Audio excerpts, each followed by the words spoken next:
James, Raph. America's back. Like, this is the sign of America being back on top. There is a crypto-sponsored UFC bout on the White House front lawn with various ads for insurance and gambling products, strange walkouts, fighter jets flying overhead, and bombers flying overhead. Presumably not the one that subsequently went on to crash with 8 people died. I would assume it wasn't the same bomber that flew over the White House UFC event. Unconfirmed. I'm sure it probably wasn't, but who knows? We don't have the information. We literally do not have the information. Although, I'll tell you what, I mean, we're talking about the White House UFC, which Raph Not for the whole episode, just right now.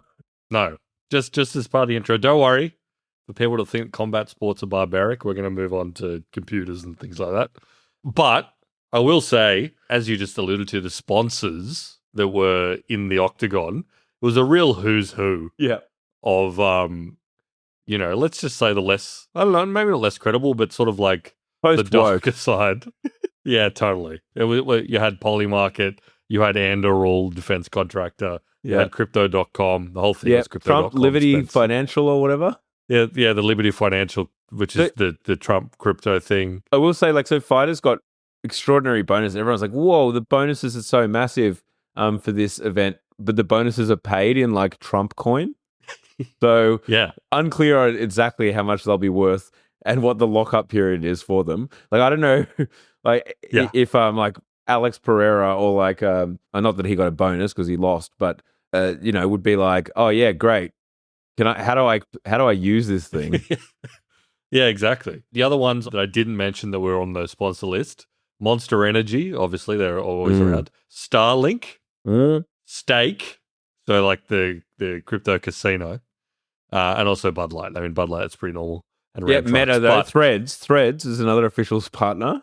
Yeah, well, totally. The whole, as we've talked about in the past with UFC, they're always throwing up Threads posts, which, to be clear, no other broadcast or indeed anything has ever done that. Just people getting on, what's the conversation like on this topic on Threads? Doesn't happen, folks. But yeah, all in all, I give it out of 10 a solid 9. I thought it was very enjoyable. We also we were sitting adjacent to some content makers, Australian combat sport Instagram /YouTube / collective, where there's a whole bunch of people who have their own accounts and whatever, and they were live streaming or filming their responses to the bouts on screen. And I'm going to be honest with you, our enjoyment of the event was probably more sedate. We weren't firing up and saying don't cut with everything. We were actually just sitting there and being largely normal. But see, there's a little challenge for the Down Round fans out there. See if you can find us in the background of a popular Australian UFC stream /Instagram. Yeah, because we do appear in the background. I would like to hope that we don't have any dialogue. No, please don't record. I hope it doesn't say what we were talking about. Very, very embarrassing in front of that audience.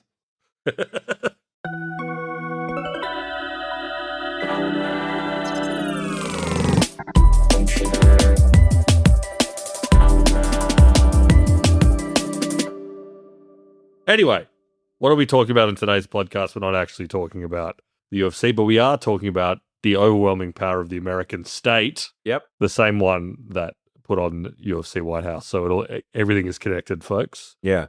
Stay woke. But we're talking about Anthropic again. Anthropic, we've talked about Mythos, their very powerful AI model that they use for cybersecurity. The commercial version of that, or the publicly available version of that, Fable, has been taken down on orders of the US government.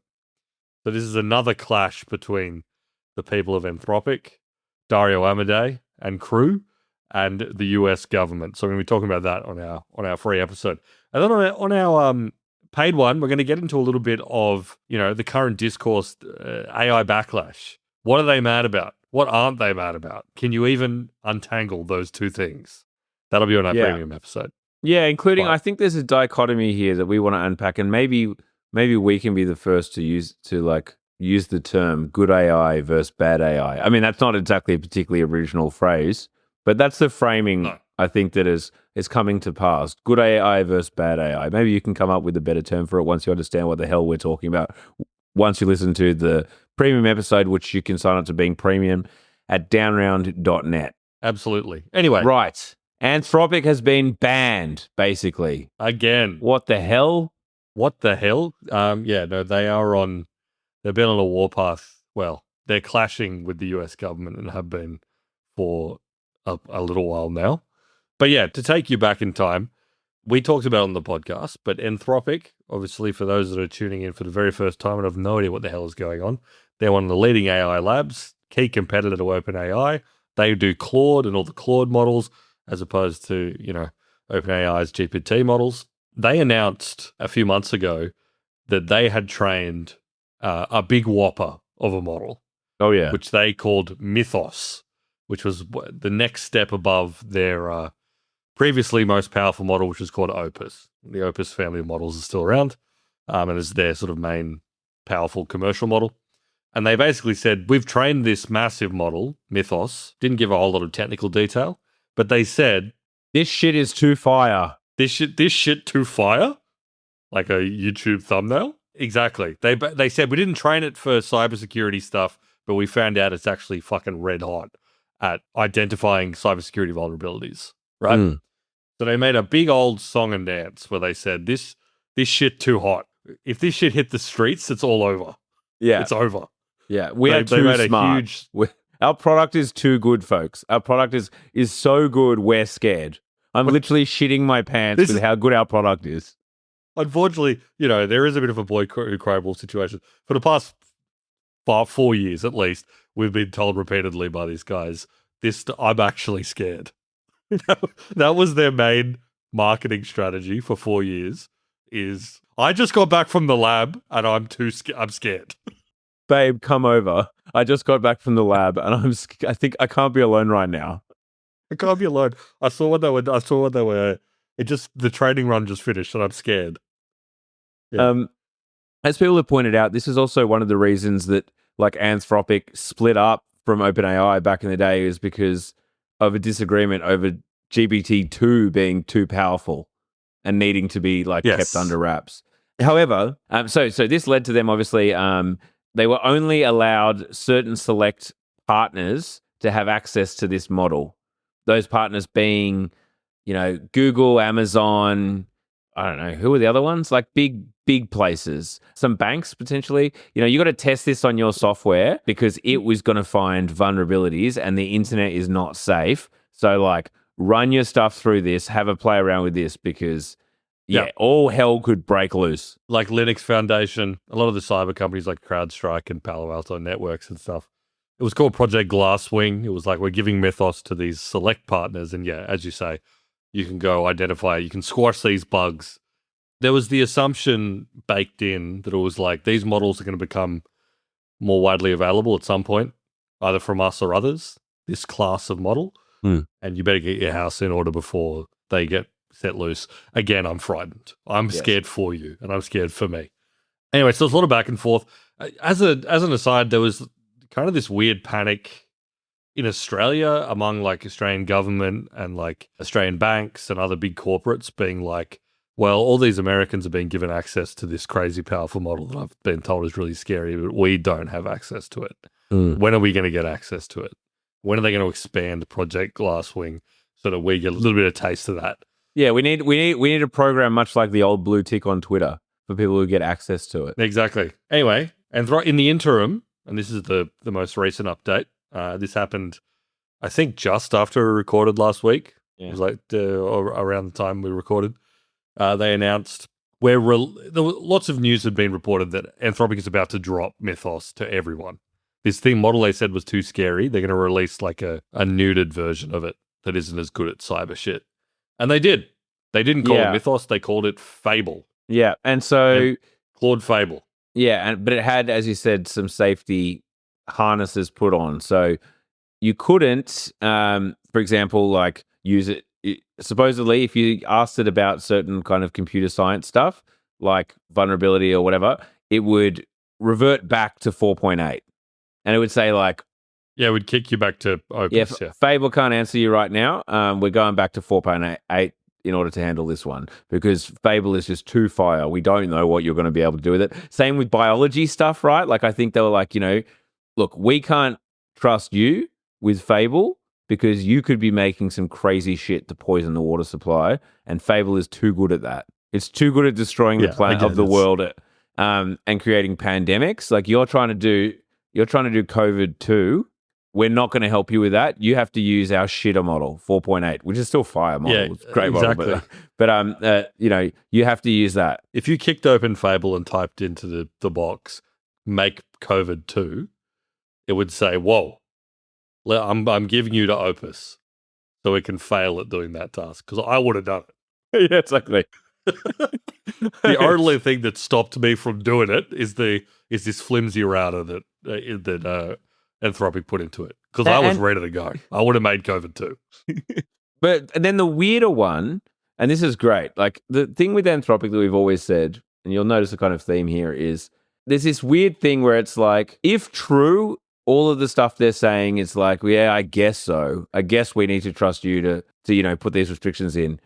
But also they do happen to very nicely, fantastic marketing, as we've said all along, like saying that you've got the scariest model that could end commerce as we know it. If you're an organization, I'll have that one, thanks. But yeah, absolutely. But B, it kind of a lot of their stuff it happens to align with their business interests, which is where I want to get to the next part of the kind of nerfing that they had originally when they announced this. They were like, and also if you're using Fable to do LLM research, like AI research, if you're using this to do some AI coding, it's not gonna kick you back to 4.8. It's just gonna kind of intentionally misinterpret and be overly general in its response and just kind of give you a shit answer without telling you that it's doing it. It's gonna just like kind of be annoying and vague is basically what they kind of imply. Yes, and this really pissed people off. It did really piss people off. So the business side of things is like everyone, including a lot of the Chinese labs, uses Claude to train their own models, to distill their own models. It's a way to train your own model is basically like ask Claude a question and record what answer it gives and use that as part of your training. Is basically, but doing that at like large scale. That's what, and a lot of the people claim that a lot of like the DeepSeeks of the world and some of the Chinese models that are really good are heavily doing this. And Claude already has a bunch of things in place saying you're not allowed to do this, and they try and stop it, obviously, like with various, as whack-a-mole stuff. Yes. It's one of the reasons why all the models, including the new versions of DeepSeek and whatever, just like kind of sound like Claude. They have a very similar tone. And you can even just from using it, you're all converging on the same thing because you're all training on each other's outputs. Yeah. So the reasoning, though, from Anthropic is, well, A, they're like it's against our terms of service. But B, if someone were to make a model, if someone was to use Fable to make AI, that AI is going to be amazing. It might be AGI. Like this model might be able to create AGI, and we don't want that's dangerous because we need to ensure that whoever's making AGI needs to have all of the safety things in place like we do. They need to be like us, yeah. Safely and responsible. They need to responsibly create AGI because our model Fable could probably create AGI if you asked it to. If you said make COVID 2 and then make AGI, it could do it, is the implication. Well, okay, sure, I'm kind of turning the dial up a bit. But the implication is that it would be dangerous if another lab without our safety precautions made advanced AI. So therefore we can't help them do that because only we can be trusted with an AI that powerful. Absolutely. It's very Anthropic brain stuff. Yeah. It is. And I want to say before we go into them getting banned and whatnot, what it's reminded me of so much is the effective altruism stuff. Because the effective altruism stuff, it's basically exactly the same justification that they got to. Either listen to our episode on effective altruism, but the broad idea is how can you do the most good in the world at the end of the day? How can you minimize the most harm? How can we ensure the most benefit for humans? And, came up with things as we keep saying, mosquito nets to stop malaria is a great way to minimize malaria. Great. But it kind of converged around this idea of, well, A, an advanced AI in the future is going to kill everyone, so we should focus all our time and energy on that not happening, because who cares about a few million people in Africa compared to the AI that's going to kill us all in the future? And B, the most effective way to be altruistic and the most effective way to be effective is earn heaps and heaps of money. So therefore, it's justified to earn as much money and gather as much power and influence and money as possible so that you can be as effective as possible, which is, some would say an interesting justification, but that is like very similar pattern of logic to we can't allow other people to create AGI because only we can create AGI. And it just so happens to kind of align with their business interests, much in the same way that effective altruists, it may align with like their personal interest to amass large amounts of money. Yeah, absolutely. The Sam Bankman-Fried kind of model. Yeah. Where it's like, I have to become rich through crypto so I can do all this other cool stuff later. Absolutely. I know we signaled at the top, but Fable came out. People used it. And to be clear, I know we just spent some time shitting on the marketing anyway, but it does seem extremely good.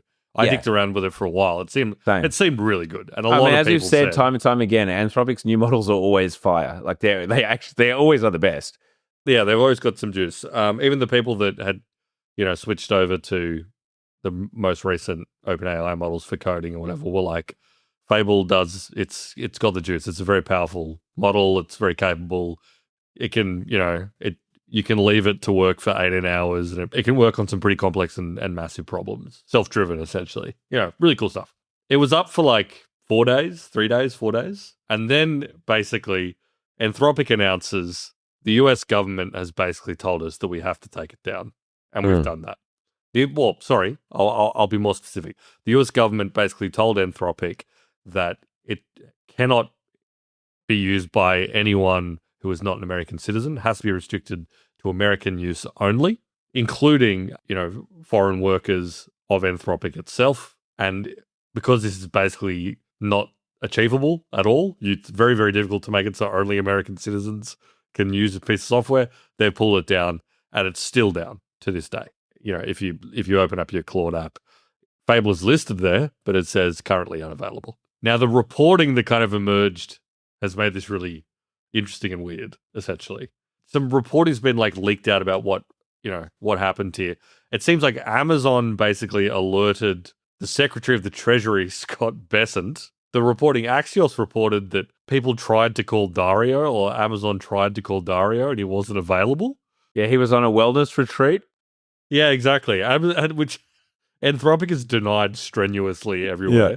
Dario was not on a wellness retreat, but that's popped up multiple times now. So it's like, if he was, I think it's really funny to like release the God Killer app, like release the cybersecurity apocalypse app you've been talking about, than be like, I'm going on a fucking silent retreat, no phones.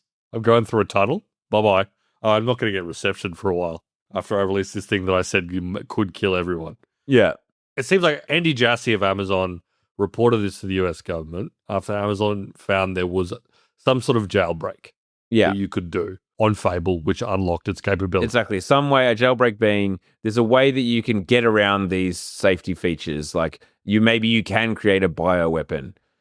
Now, we should, before we go into kind of the implications and the analysis, Anthropic has basically said, like, this was a minor known issue that is like a kind of edge case that can't really get you all that much. It's one of these things that, like, yes, they knew that you could do this and this wasn't like such a big deal.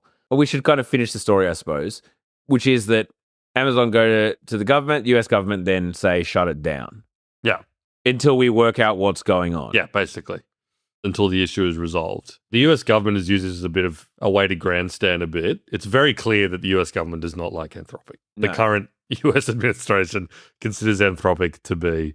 Well, I mean, I think Trump referred to them as left-wing nut jobs last time they came to blows. Left-wing nut jobs. David Sachs, clearly, who was like was associated, he's like the All-In podcast guy and was running AI at the White House for a while, seems to hate them for ideological reasons. There's a lot of the right-wing tech guys don't like them. Because they're lib-pilled. Heaps of them don't like them. Yeah, they're lib-pilled. Like, they're libs, as we've said. They're unabashedly libs, basically. And, like, we're not talking about, like, friggin' Bernie crats here. Like, we're still talking about, like, they hate China and, you know, they are supportive of the American military and this, that, and the other. We're not talking about, like, these guys they're are not like radical left-wing socialists. no. But they are libs. They're like, I guess, Like somewhat Democrat aligned. And yeah. And the vibe is a bit more like San Francisco before it turned, but the tech industry before it turned right under Trump or whatever. Yeah. They're like still in that pre-mode. So there's a bit of that, plus the fact that like they are in favor of like the regulatory state. They seem to like want the government to regulate AI and want that to be a big part of it. And there's a lot of people who are sort of ideologically opposed to that, which, you know, fine, fair enough, whatever. Even you know, Pete Hegseth, the Secretary of War or whatever, he tweeted like, basically, I told you these guys were scumbags or whatever. It's like, you know, all like the Department of War banned Anthropic X number of weeks ago, and every passing day shows that that was the right decision. Yeah. Very weird to like, I don't fully understand the connection he's making there, but sure. Oh, because like he's basically saying, yes, this proves that they are a national security threat. They're untrustworthy. I did see someone say, and just like before, I know you wanted to say something, but I did see someone say this, which I think is true, which is like, look, I think that, yeah, they're opposed them on the basis that they're not politically aligned, fine.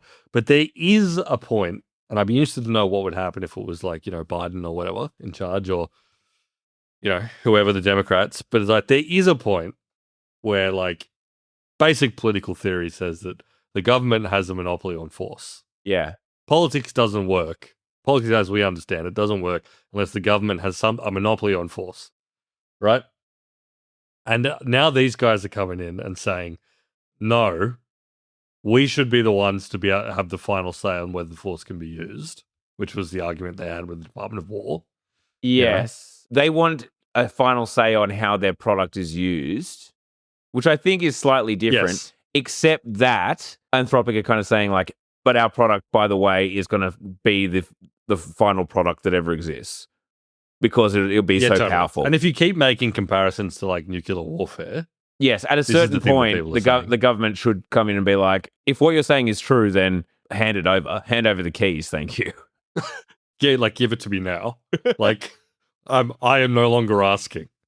I know that one of the big discourse angles people are saying, which I'm kind of inclined to agree with slightly, which is like, well, what did you think was going to happen? What do you think was going to happen? Yeah, with the marketing. This is kind of where I've ended up as well. It's like, you can only for so long keep saying that my product, this thing that we're releasing, is going to eradicate 95% of jobs. There's going to be a UBI required. By the way, all your cybersecurity is fried, but we'll live in a fundamentally, radically different world of abundance or whatever it is. Like, you can only keep saying that for so long until the government's going to be like, well, hold up. Like, we haven't agreed to this, you know? Like, we get a say in whether that happens or not, you know? Like, I do get that. And look, as I think I pointed out the other week, it's just like, I haven't seen Dario that much lately. There was a time period where he was fucking everywhere. This is Dario Amodei, the CEO of Anthropic. You know, he was at Davos. He was like doing TV profiles with every major like journalistic outlet. You know, there were these big profiles being run about him in like the New York Times, New Yorker, and whatever, where it was just like his head and be like, is this guy going to change the world? He just seemed to be on tap at all times. And he's still kind of around, apart from when he's on a health retreat or whatever the hell, apparently. But he's not around that much. And I think it's because there was a realization that as we get towards IPO, we need to balance this crazy messaging a bit. Because A, financial reasons, B, regulatory reasons, C, I don't think people like it. I don't think people like being told that there's going to be massive economic disruption. True or not, yeah, people don't like hearing that. Now, I mean, I've got 4 things basically I want to get to.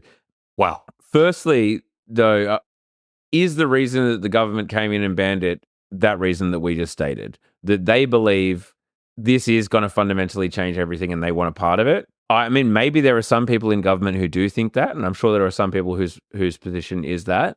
And there's a whole second conversation about, like, should the government take some form of ownership over these businesses? And Well, no, let's start with Yep. the first one. Like, is that why the government's doing this? The Trump administration is kind of coming in. I don't think so. I think fundamentally there's like spite and annoyance. Hegseth has got beef with Anthropic because they refused to let the US government do whatever they want, and they got into a spat. And plus, they're the kind of woke one, and they deeply pissed them off, and so they were finding anything they could. Like, they're finding a way to kind of get back at them. Especially hearing that Anthropic is gearing up for an IPO. Great way to kind of, I don't know, send shots back. I personally believe that's probably the primary reason here. However, okay, number two, let's get to, because Trump's floated this, Bernie's floated this idea that like maybe the government should own a stake. And maybe that's what this will lead to. Maybe this is a shakedown. Yeah. I am kind of coming around to the idea that I don't mind that as a concept, the government owning a stake in major AI labs. I know that like my intrinsic response is like that there's so many externalities, there's so many like issues that will lead to it. I can see them. Obviously, like the government picking winners has had its problems in the past, but we've said this specifically on Down Round. We are pro picking winners. We are pro picking winners. If the government's picking winners, we're fine with that. You want to pick losers? That's not abundance mindset.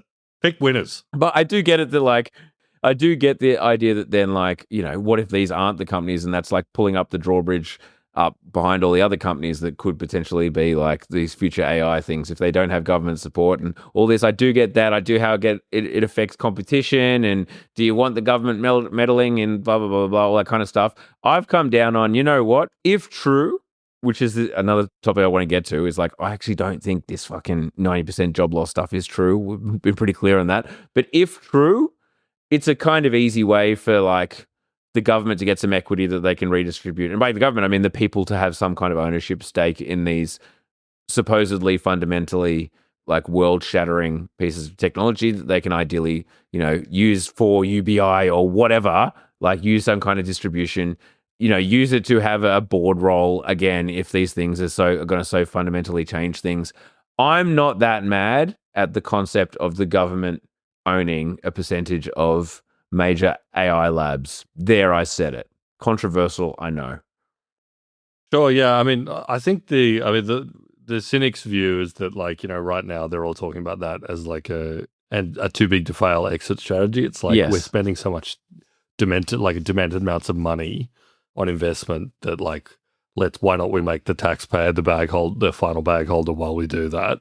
And you know, but I don't even think like, what about a bit of expropriation? Like they don't even have to pay it. Yeah, just take it. Just fucking take it. Yeah, exactly. I believe that's a good middle position. You say, I believe the government should own a significant equity stake in these companies, but they must not pay for it. They must seize it through the use of force, which I guess is, you know, we're seeing some glimmer of that right now when they're like putting the gun against Dario's head and saying, take down Fable. For a weird cocktail of reasons, including that we're worried about cyber, we're worried about China, and also we don't fucking like you, bro. Give it over. You're weird and you're scaring the hoes. Yeah. I think it's interesting. And yes, it has become like bipartisan in the sense, well, I mean, when I say bipartisan, I mean Trump has said it. And I think Trump is just like, likes being proximate to deals. I don't think there's any ideological reason. Well, he does. I mean, he already did it with Intel and shit, right? Like, so I think he just likes it as a concept. Yeah, it's like the concept of like, yeah, exactly. I put a bit of money in, I get a bit of money out. I facilitated this. Why shouldn't I get a bit of, knock a bit off the top? Whereas obviously Bernie Sanders is on the left side is thinking about it in terms of, I mean, he's really rolled the dice on something which is, I think, I'm not going to say rare on the left, but I definitely am not the dominant view on the left right now. Well, it's not an anti-AI stance. Well, I mean, it's an anti-big corporation. It's like a pro-AI, though, in a way. It's sort of like the Bernie angle that he's taking is that he's accepting on face value. Well, I don't know about on face value, but he's accepting the thrust of their claims that this is a very disruptive technology that will have a broad impact. And as such, there should be some sort of like socialized ownership plus like preparation for economic impacts. Whereas like I do think the general progressive view is currently like this is a scam or some level of scam. It's like extractive. They're building data centers for surveillance. They're building data centers. All this stuff is not sustainable. It's destroying the environment, and it's probably going to collapse. Yes. And they're lying about what it's capable of, or like they're over-egging it. It's like crypto. I think that is kind of, I mean, a lot of those things I just said are sort of slightly contradictory, but I think on the average, that is kind of like what the broad progressive view on this stuff is. Yeah. Whereas Bernie Sanders' view, and others, but he's sort of like the big figurehead for it in the US, I suppose, is actually no, if Anthropic wants to disrupt the economy and take X number of jobs, I think the direction of travel is obvious. This is automation. This is just like the next generation of what happened with the hollowing out of manufacturing in the US. We need to be ready for it this time. Yeah. And that includes some sort of like socialized ownership. But I don't know. I think the politics are really interesting right now, but that's where it comes up for me. Yeah, for sure. But yeah, as I was saying, like, I am still unconvinced that we're going to see major GDP impact, at least in the short term, or major labor market impacts in the short term. I'm sure we'll see. You'll continue to hear narratives. You'll hear about layoffs and, you know, stochastic kind of restructuring and this, that, and the other. But I'm unconvinced that we're going to see like genuine huge labor market upheaval or even potential like see it hit the GDP figures, much like we didn't really see computers hit the GDP.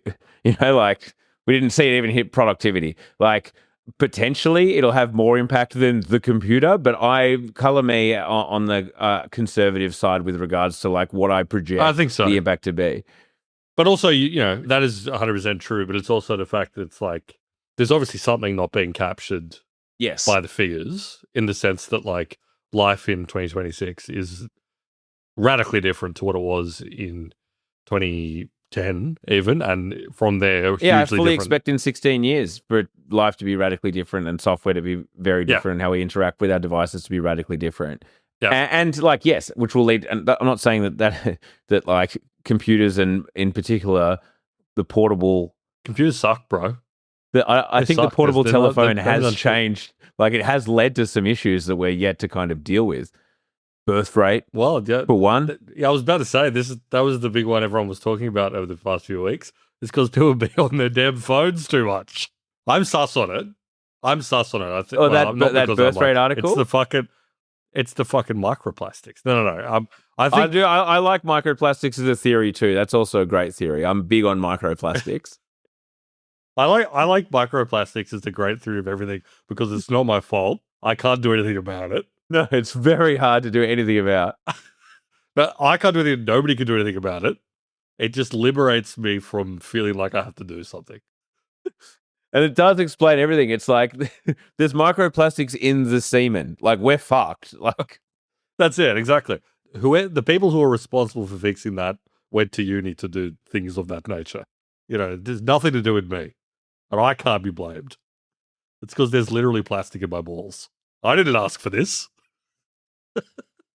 Whereas the phone one, you're starting to get into some personal responsibility there. Yeah, it's like, well, exactly. if I didn't look at my phone so damn much, many issues would be solved. I don't like that. That has the stink of wrongness about it. Not sure about that one. I don't know about that one. Oh, hang on. Sorry, you're saying my behavior has caused all these issues? I gotta ask you to step back, Chief. I think it's actually this plastic in my balls that were put there by evil CEOs. Fundamentally, though, that is, I guess, my point. I don't see like all the madness. I mean, for sure, like the computer stuff with regards to like cybersecurity, I'm sure it is great at finding vulnerabilities. Let's be honest, though. Yeah. Hackers haven't been short of vulnerabilities. But yes, an increase in that. But then you use the same AI to make the software better. You know, there'll be a rough period where like lots of things are getting hacked. It'll kind of work itself out. You know, we move onwards. Yeah, like Y2K mode, folks. Don't worry about it. Yeah. I will say, zoom out. I do think this is like crazy. Yes. It's a crazy moment in history. Oh, it's absolutely. And sorry, zoom out again and don't zoom out. Just like go back like 2 years or whatever, when I remember we were talking about AI stuff and like whether it's good or it's bad. And one thing, a prediction I would dare say, I remember us specifically saying, one thing we can be sure of is things are going to be weird. Things are going to Yeah. get weird.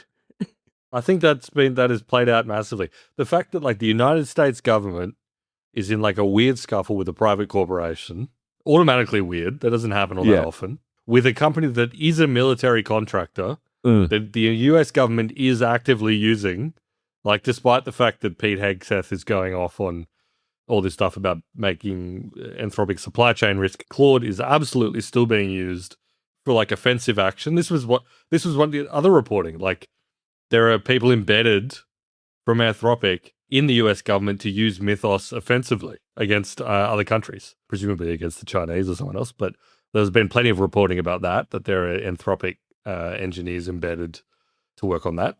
So while they're, with one hand, they're hitting them, the other hand, they're like, we need this technology. So you've got a military contractor that's trying to build, in their own fucking imagination, a weird digital god, whether it's true or not, or whether that's even possible, or blah, blah, blah, blah.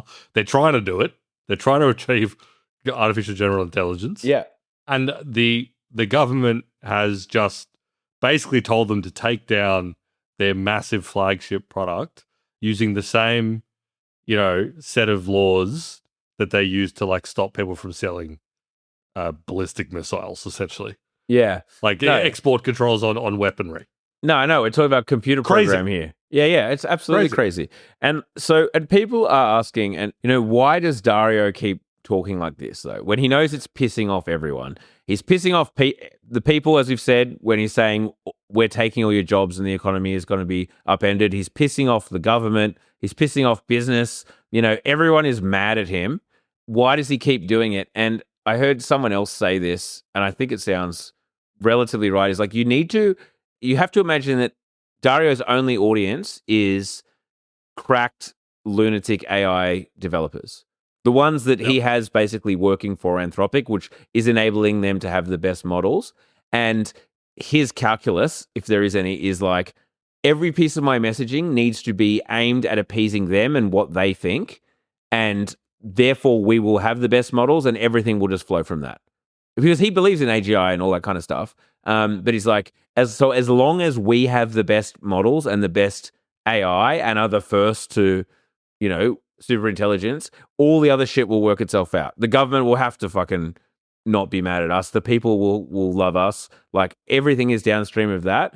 And what do those crack developers want to hear? A, you are creating a computer god.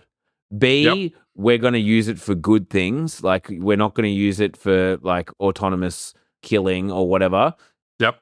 C, only we are the ones who are smart enough to be able to handle it. You are important.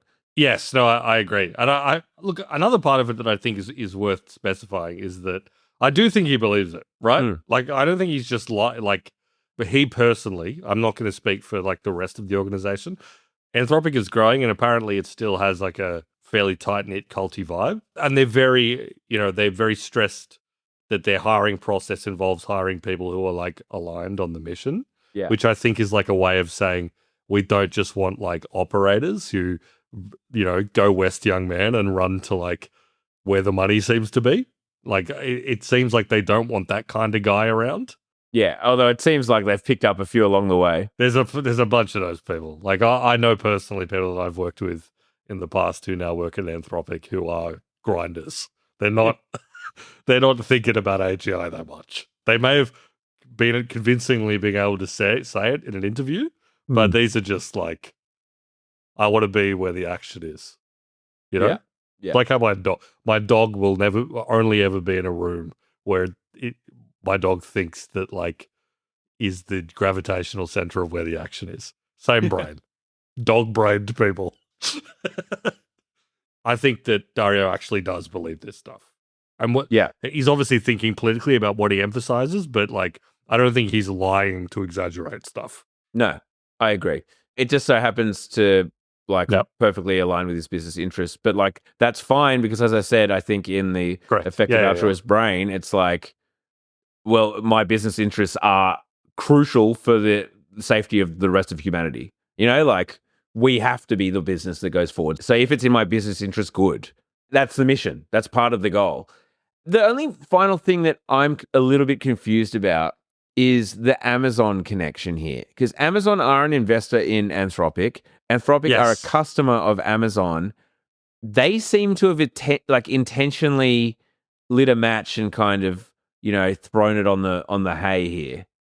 Right? Like, am I wrong? My reading of this is Amazon has really Yes. kind of kicked this off somewhat intentionally. Like, they've massively escalated this quote unquote jailbreak as if it's some kind of, like threat that needs to be acted on. Why? Like, what's the go there? Yeah, I do think that's weird because yes, Amazon, they're a Anthropic shareholder. They're major compute partner, a major compute partner. One of the reasons Anthropic's done so well in terms of revenue is that they've sold through AWS and through Amazon sales channels. They've been like a channel for Anthropic's growth, and they were very early to them. And yeah, so all the reporting, as we sort of suggested before, is that this was triggered by conversations between Andy Jassy and US officials. Andy Jassy being the Amazon CEO. I do think that's weird. Amazon could have gone through the Project Glasswing. Like, there are standard protocols for like reporting vulnerabilities, which they didn't go through. They went straight to the government. Does it suggest that there's some weird politics there? I'm sure there are weird politics there. Don't get me wrong. It's definitely not the exact same dynamic, but Microsoft and OpenAI. There's got to be something. Something's up here. Something's up. Something's cooked. Yeah, no, I agree. And now everyone's reported that it was Amazon that pointed it out. Satya Nadella of Microsoft, this is slightly angular, but I think maybe speaks to some broader dynamics here. Posted a blog, essentially 700 words or something, where he was basically this is what I think the future of the AI economy is. And it's been widely read as a smackdown of all the big AI labs. He was basically your businesses are getting commoditized. You're all converging on the same point, and the value should accumulate to the people who build proper ecosystems that capture the value of what these models put out by creating actual workflows and loops and all the rest of it. It was without getting too deep into it. It was basically him saying the value should accrue to Microsoft. Actually, yes, and our beautiful suite of products, not the models, and our customers. Like, our customers aren't going to be just replaced by some AI lab. They will be using AI within a beautiful suite of Microsoft products and be very successful with that. Because we understand workflows and you don't, basically. Well, and also basically that enterprise value is based on institutional knowledge and those proprietary workflows and processes within an organization, which will be captured and enhanced by AI and continue to be evolved, because otherwise you're going to be commoditized if you don't have that. Yeah. So most people read it as kind of a bit of a smackdown of the labs, being okay, you guys are the hot shit right now, but I don't think it's not going to play out the way you think it will. Now, I'm not saying this is what Amazon's thinking, but you got to wonder if there's some sort of positioning here where they're we don't want to go down with this ship. We're not tied at the hip to Anthropic. Yeah, as well as this idea of Anthropic and OpenAI. We just saw SpaceX obviously IPO at their just gone past $3 trillion. They've gone past Microsoft in market cap. If OpenAI and Anthropic pop, might end up more valuable than Amazon. Is there something going on there? Yeah. Fuck. So we didn't mention the SpaceX IPO going off, but yeah, they just reported that Elon Musk has become a trillionaire, the world's first trillionaire, and now his net worth is up to $1.3 trillion. Yeah, because of the stock pop. It's just fucking nuts. Yeah, but yeah, there's not really much to say there. No. Yeah, it's up 20% today. Yeah. It's up 50% since the IPO. Crazy. It is crazy. Is there... But, I mean, we predicted this, that it would likely pop, in particular because there is that low float. The demand for the shares has been remarkable. Very much so. Very interesting. It's interesting stuff, folks. We'll keep you posted. But if you didn't have a chance to dick around with Fable, which I did briefly and it seemed quite good, well, I hope you get your chance in the future. I hope everyone... Why can't we all be friends? Yeah. What happened to holding hands and staring into the future together? Forget the things that divide us. Yeah, there's one way to achieve that. Complete expropriation of all private enterprise. Correct. Ever heard of a thing called the commons? What if that was everything? And the only thing that's stopping us from that getting there is all the microplastics in our balls. Anyway, folks, we're going to keep the conversation rolling. We've got some stuff to say about something we actually teased a bit in this episode, which is a bit of that, the politics, the nascent, weird, rotten politics around this stuff. So if you want to find out what's going on there, what's good AI, what's bad AI, why are people responding the way they are? Am I going to get a $1,000 lunch? Looking pretty good, folks. Head on to the other side of the paywall, Downround Premium. Go to downround.net. Sign up if you haven't. You get an extra episode. Click the ape. Week. Click the ape. You'll see him. You'll see Bonzi Buddy. Haven't seen Bonzi Buddy in a while, have you? Well, you can see him today. Downround.net.